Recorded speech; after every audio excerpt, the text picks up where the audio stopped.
ሰላም ክቡራትን ፍትዋትን ተኸታተልትና ከመይ ቀኒኹም? እዚ ኣብ ኤቢቲ ቻነል ዝቕፅል ዘሎ ሰፊሕ ናይ ማይክሮሶፍት ወርድ ትምህርቲ ይቕፅል እዩ ዘሎ። ንሎማዓንቲ መበል 23 ክፋል ብኸመይ ኮሎምንስ ኤንድ ሮውስ ኣድ ንገብር ዝብል ኢና ንርኢ። ብሓንሳብ ንከታተል።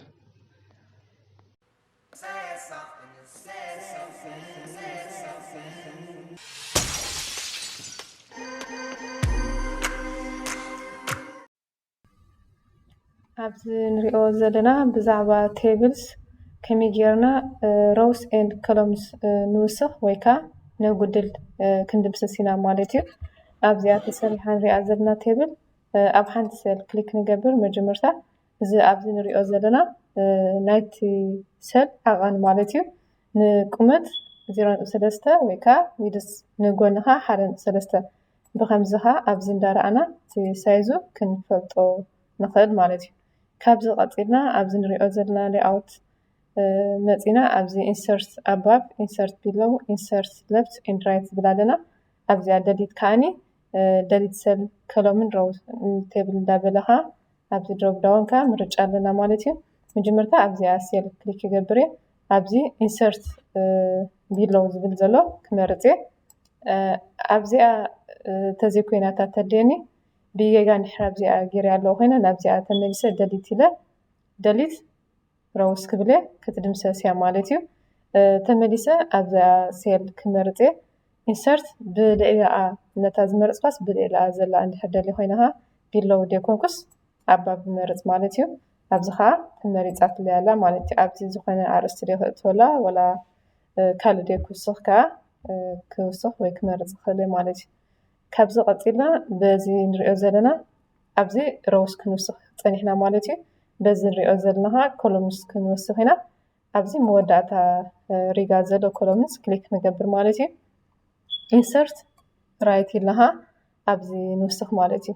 ኣብዚ ንሪኦ ዘለና ከዓ እንድሕር ዝውስኽ ኣለና ኮይኑ ኣብዚ ንውስኽ ንኽእል ኢና ዝተፈላለየ ኮንተንት ማለት እዩ።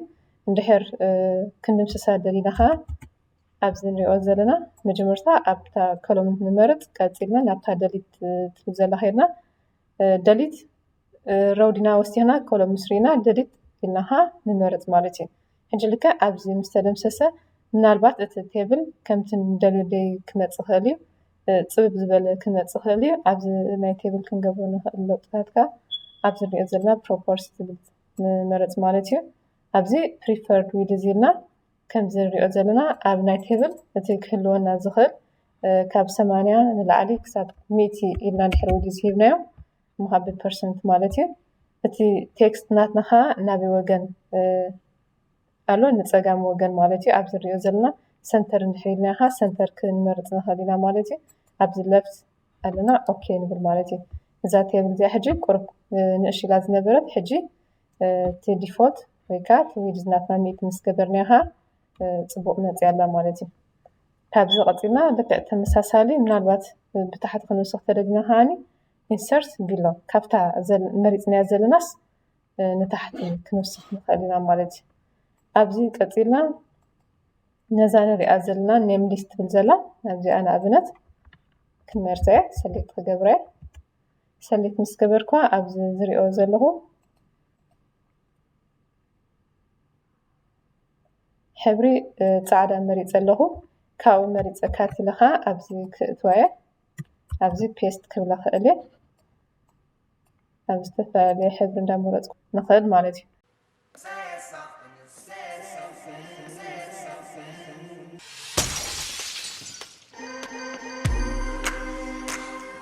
ክቡራት ተኸታተልትና እዚ ክንከታተሎ ዝፀናሕና ብዛዕባ ከመይ ጌርና ኮሎምንስ ኤንድ ሮው ኣድ ንገብር ዝብል ኣብዚ ወዲና ኣለና። ናብ ኩሉ ክባፃሕ ኩሉ ተጠቃማይ ክኸውን ከዓ ሼር ሳብስክራይብ ንበሎ።